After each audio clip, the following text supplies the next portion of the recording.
कल्पना कीजिए, एक ऐसा राजा जो 10 सिरों वाला राक्षस था। लेकिन क्या अगर मैं आपको बताऊं कि उसके ये सिर असल में एक गुप्त कोड थे जो आज की आधुनिक विज्ञान को भी हैरान कर दें? क्या होगा अगर रावण कोई साधारण खलनायक नहीं बल्कि एक ब्राह्मण वंशज था जिसने देवताओं को घुटने टेकने पर मजबूर कर दिया, और लंका पर कब्जा करने से पहले वह एक ऐसी खोई हुई सभ्यता का शासक था जहां उड़ने वाले विमान और अमृतत्व के रहस्य छिपे थे।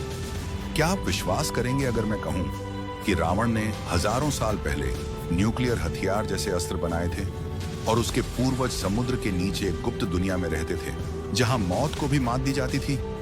और सबसे बड़ा झटका, क्या रावण का वह प्राचीन साम्राज्य आज भी हमारे बीच छिपा है, पुरातात्विक खंडहरों में, जो हमें इशारा करते हैं कि इतिहास की किताबें हमें झूठ बोल रही हैं? अगर ये सवाल आपके रोंगटे खड़े कर रहे हैं तो रुकिए मत, क्योंकि आज हम उस अंधेरे में उतरने वाले हैं जहां मिथक हकीकत बन जाते हैं और रावण की वह अनजानी दुनिया सामने आएगी जो आपको सोने नहीं देगी। लेकिन सावधान, ये सच्चाई इतनी चौंकाने वाली है कि आप वीडियो बीच में छोड़ना चाहें तो भी नहीं छोड़ पाएंगे। क्या आप तैयार हैं इस रहस्य की परतें उधेड़ने के लिए? चलिए, क्योंकि अगर आप रुक गए तो आप कभी नहीं जान पाएंगे कि रावण असल में कौन था, एक राक्षस या एक त्यंचाई जिसने समय को जीत लिया। अब चलिए रावण की जड़ों से शुरू करते हैं, जहां से यह सारी रहस्यमयी कहानी उभरती है। रावण का जन्म एक ऐसे परिवार में हुआ जो स्वयं विरोधाभासों से भरा था। उसके पिता थे महान ऋषि विश्ववा, जो ब्रह्मा के मानस पुत्र पुलस्त्य के पुत्र थे। पुलस्त्य वे महर्षि जिन्हें वेदों का ज्ञान और ब्रह्मांड की रहस्यमयी शक्तियां प्राप्त थीं। विश्ववा एक तपस्वी थे जिनकी तपस्या से देवता भी प्रभावित थे। लेकिन रावण की मां कैकसी, वह राक्षस राजा सुमाली की पुत्री थी। सुमाली वह राक्षस कुल का प्रमुख जो विष्णु भगवान से हार चुका था और अपनी शक्ति खो चुका था। तो सोचिए, रावण आधा ब्राह्मण था और आधा राक्षस। क्या यह संयोग था या नियति का खेल? इस मिश्रित वंश ने रावण को एक अनोखी शक्ति दी, ब्राह्मणों का ज्ञान और राक्षसों की ताकत। लेकिन क्या आप जानते हैं कि इस जन्म से पहले ही रावण का भाग्य लिखा जा चुका था? पुराणों में वर्णन है कि रावण पूर्व जन्म में विष्णु के द्वारपाल जय था, जिसे शाप मिला था कि वह 3 जन्मों में राक्षस बनकर जिएगा। पहला जन्म हिरण्यकशिपु, दूसरा रावण और तीसरा शिशुपाल। यह शाप ही रावण की कहानी की नींव था। अब चलिए रावण के बचपन की ओर। जन्म के समय उसका नाम दशानन था, क्योंकि उसके 10 सिर थे, प्रतीक उसके अपार ज्ञान का। लेकिन क्या ये 10 सिर वास्तव में थे या प्रतीकात्मक? रामायण और पुराण बताते हैं कि ये उसके ज्ञान के 10 आयामों का प्रतीक थे। 4 वेद, ऋग्वेद, यजुर्वेद, सामवेद, अथर्ववेद और 6 शास्त्र, सांख्य, योग, न्याय, वैशेषिक, मीमांसा, वेदांत। रावण बचपन से ही असाधारण बुद्धिमान था।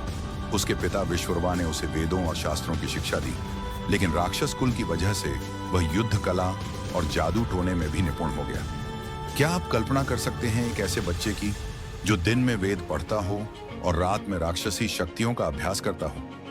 यह द्वंद्व ही रावण को सामान्य से अलग बनाता था। उसके भाई थे कुंभकर्ण, विभीषण, खर, दूषण और बहन शूर्पणखा। ये सभी राक्षस कुल के थे, लेकिन रावण सबसे बड़ा और सबसे महत्वाकांक्षी था। लेकिन लंका से पहले रावण कहाँ रहता था?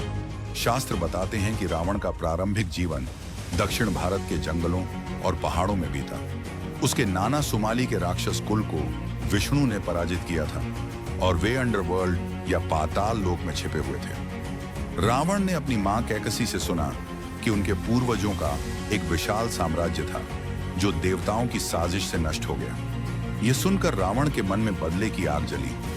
क्या यह वह अज्ञात सभ्यता थी जिस पर रावण ने राज किया?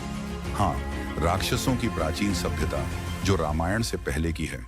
पुराणों में वर्णन है कि राक्षस कुल की उत्पत्ति ब्रह्मा से हुई थी और वे उन्नत ज्ञान रखते थे, उड़ने वाले विमान, अदृश्य होने की शक्ति और जादुई हथियार। लेकिन देवताओं से युद्ध में हारकर वे छिप गए। रावण ने इस सभ्यता को पुनर्जीवित करने का संकल्प लिया। अब आता है रावण की तपस्या का अध्याय, जो उसके जीवन का टर्निंग पॉइंट था। युवावस्था में रावण ने कैलाश पर्वत पर ब्रह्मा जी की घोर तपस्या की। वह 10,000 वर्षों तक तप करता रहा। हर 1000 साल में वह अपना एक सिर काटकर अग्नि में डालता था। क्या आप इस त्याग की कल्पना कर सकते हैं? 9 सिर कटने के बाद जब 10वां काटने वाला था, ब्रह्मा प्रकट हुए और बोले, वर मांगो। रावण ने अमृत मांगा, लेकिन ब्रह्मा ने कहा कि अमृत किसी को नहीं मिलता। तब रावण ने वर मांगा कि कोई देवता, गंधर्व, यक्ष या राक्षस उसे मार न सके, केवल मनुष्य या वानर से उसकी मृत्यु हो। साथ ही उसे सभी लोगों पर विजय का वर मिला। ये वर ही रावण को अजेय बनाता था। लेकिन क्या आप जानते हैं कि इस तपस्या से पहले रावण ने शिव जी की भी आराधना की? वह शिव तांडव स्तोत्र का रचयिता था, जो आज भी संगीत का चमत्कार माना जाता है। कैलाश उठाने की कोशिश में शिव ने उसके हाथ दबाए और रावण ने दर्द में गीत गाया। शिव प्रसन्न हुए और उसे चंद्रहास खड्ग दिया। यह घटना दर्शाती है कि रावण केवल क्रूर नहीं बल्कि भक्त भी था। तपस्या के बाद रावण की शक्ति बढ़ी और वह राक्षस कुल का नेता बना। लंका पर कब्जा करने से पहले रावण ने कई छोटे छोटे साम्राज्यों पर विजय प्राप्त की। रामायण के उत्तरकांड में वर्णन है कि रावण ने पाताल लोक से अपने नाना सुमाली और अन्य राक्षसों को बाहर निकाला और उन्हें एकजुट किया। क्या यह वह अज्ञात सभ्यता थी? हाँ, राक्षसों की गुप्त दुनिया, जहां वे उन्नत तकनीक और ज्ञान रखते थे। रावण ने दक्षिण भारत के जंगलों में अपना आधार बनाया, जहां से उसने देवताओं पर हमले शुरू किए। उसने यमराज को हराया, कुबेर के पुष्पक विमान पर कब्जा किया। लेकिन रुको, पुष्पक विमान कुबेर का था, जो लंका में रहता था। तो लंका से पहले क्या? चलिए गहराई में उतरते हैं। रामायण बताती है कि लंका मूल रूप से विश्वकर्मा द्वारा बनाई गई थी और कुबेर उसका राजा था। कुबेर रावण का सौतेला भाई था, क्योंकि विश्वरवा की दूसरी पत्नी से कुबेर का जन्म हुआ। रावण ने अपनी शक्ति से कुबेर को हराया और लंका छीन ली। लेकिन इससे पहले रावण का साम्राज्य राक्षसों के प्राचीन क्षेत्रों में फैला था, जैसे रसातल, जो पाताल का हिस्सा था। पुराणों में राक्षसों को समुद्र के नीचे या पहाड़ों में रहने वाला बताया गया है। क्या ये क्षेत्र आज के श्रीलंका या दक्षिण भारत के प्राचीन अवशेषों से जुड़े हैं? पुरातात्विक दृष्टि से श्रीलंका में सिगिरिया रॉक को रावण के महल से जोड़ा जाता है। सिगिरिया एक प्राचीन किला है, 5वीं शताब्दी ईसा पूर्व का, जहां चट्टान पर चित्रकारी और उद्यान है। स्थानीय किंवदंतियां कहती हैं कि यह रावण का निवास था, जहां से वह उड़ता था। लेकिन वैज्ञानिक कहते हैं कि यह किंग कश्यप का महल था, हालांकि रावण की कथाओं से प्रेरित हो सकता है।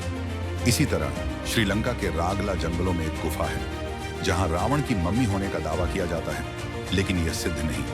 ये संकेत बताते हैं कि रावण की कहानी प्राचीन सभ्यताओं से जुड़ी हो सकती है। अब बात रावण के ज्ञान की। रावण केवल योद्धा नहीं, विद्वान था।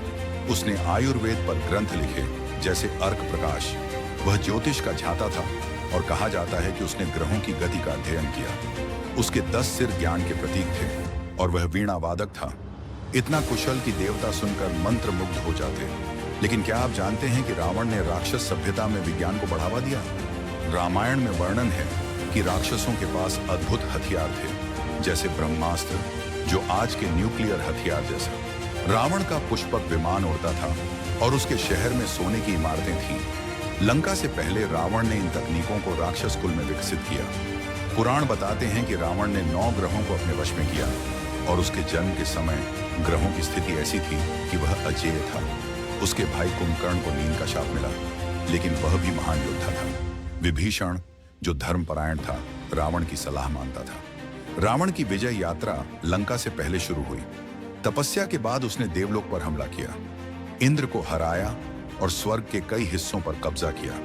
लेकिन मनुष्यों को कम आंकना उसकी भूल थी। क्या यह दर्शाता है कि रावण की सभ्यता देवताओं से उन्नत थी? राक्षसों को प्रकृति के साथ जुड़ा बताया गया। वे जंगलों में रहते, जानवरों से बात करते। शायद यह प्राचीन आदिवासी सभ्यताओं का प्रतीक हो। दक्षिण भारत में तमिल संगम साहित्य में राक्षसों का उल्लेख है, जो शायद रावण से जुड़े पूरा है, हालांकि प्राचीन। अब सोचिए, अगर रावण लंका से पहले राक्षस सभ्यता का लीडर था, तो उसकी शक्ति का स्रोत क्या था? उसकी मां कैकसी ने उसे बताया कि राक्षसों के पूर्वज माली, सुमाली और माल्यवान थे, जो विष्णु से लड़े। वे पाताल में छिपे, लेकिन रावण ने उन्हें बाहर निकाला और एक नई सेना बनाई। रामायण के बालकांड में वर्णन है कि रावण ने राक्षसों को संगठित किया और देवताओं पर आक्रमण किया। वह कुबेर को हराने से पहले यक्षों और गंधर्वों पर विजयी हुआ। क्या यह एक खोई हुई साम्राज्य की कहानी है? हाँ, और यह रहस्यमय है क्योंकि शास्त्रों में विस्तार से नहीं बताया गया। रावण ने अपने ज्ञान से राक्षस सभ्यता को पुनः स्थापित किया।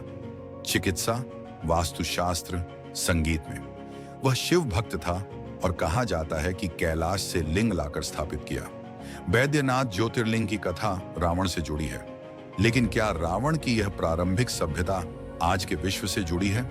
श्रीलंका में रावण वाटरफॉल और रावण गुफा जैसे स्थान हैं, जहां लोक कथाएं कहती हैं कि रावण ने सीता को छिपाया, लेकिन ये लंका के समय के हैं। लंका से पहले के संकेत दक्षिण भारत में हैं, जैसे गोदावरी नदी के किनारे, जहां रावण का परिवार रहता था। महाराष्ट्र और कर्नाटक में राक्षस तालाब जैसे स्थान हैं, जो प्राचीन हैं।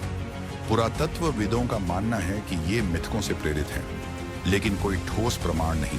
फिर भी रामायण की मौखिक परंपरा हजारों वर्ष पुरानी है, जो शायद वास्तविक घटनाओं पर आधारित।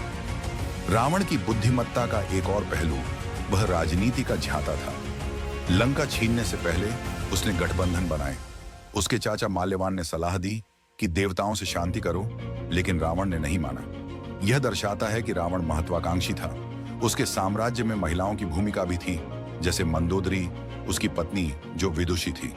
लेकिन लंका से पहले की पत्नियां शास्त्र कम बताते हैं, लेकिन वह बहुपत्नी था। अब एक चौंकाने वाला तथ्य, रावण की आयु। कुछ पुराण कहते हैं कि वह सत्य युग में जन्मा और त्रेता युग में मरा, यानी लाखों वर्ष जिया, लेकिन यह प्रतीकात्मक हो सकता है। वैज्ञानिक दृष्टि से रामायण 5000 से 7000 वर्ष पुरानी है। रावण की सभ्यता शायद उस समय की उन्नत संस्कृति थी, जो वेदों से जुड़ी। उसने अर्क प्रकाश में औषधियों का वर्णन किया, जो आज आयुर्वेद में इस्तेमाल होती हैं। चलिए और गहराई में। रावण ने लंका से पहले नंदीश्वर द्वीप पर विजय प्राप्त की, जो शायद इंडोनेशिया या दक्षिण पूर्व एशिया का हिस्सा था। दक्षिण पूर्व एशिया में रामायण की कहानियां प्रचलित हैं, जहां रावण को महान राजा माना जाता है। थाईलैंड और इंडोनेशिया में रावण की मूर्तियां हैं, जो बताती हैं कि उसकी सभ्यता दूर तक फैली थी। क्या यह वह अज्ञात साम्राज्य था? शायद हाँ, क्योंकि रामायण में रावण को त्रिलोक विजेता कहा गया है। रावण की रहस्यमयी शक्तियां, वह आकार बदल सकता था, अदृश्य हो सकता था। यह शायद योग और तंत्र का ज्ञान था। उसके पास अमृत कलश था, जो नाभि में था, इसलिए राम ने नाभि पर बाण मारा। लेकिन लंका से पहले यह ज्ञान उसने तपस्या से प्राप्त किया। अब पुरातात्विक संकेत, श्रीलंका में 7000 वर्ष पुराने अवशेष मिले हैं, जैसे मानव बस्तियां। कुछ विद्वान कहते हैं कि ये रावण की सभ्यता से जुड़े, लेकिन प्रमाण कम। भारत में राम सेतु के कार्बन डेटिंग से 7000 वर्ष पुराना साबित हुआ, जो रामायण से मेल खाता है। रावण की कहानी हमें सिखाती है कि ज्ञान और शक्ति का दुरुपयोग विनाश लाता है। लेकिन लंका से पहले का रावण एक तपस्वी, विद्वान और नेता था, जो अपनी सभ्यता को पुनर्जीवित कर रहा था। क्या उसकी यह दुनिया आज भी कहीं छिपी है? शायद शास्त्रों और अवशेषों में।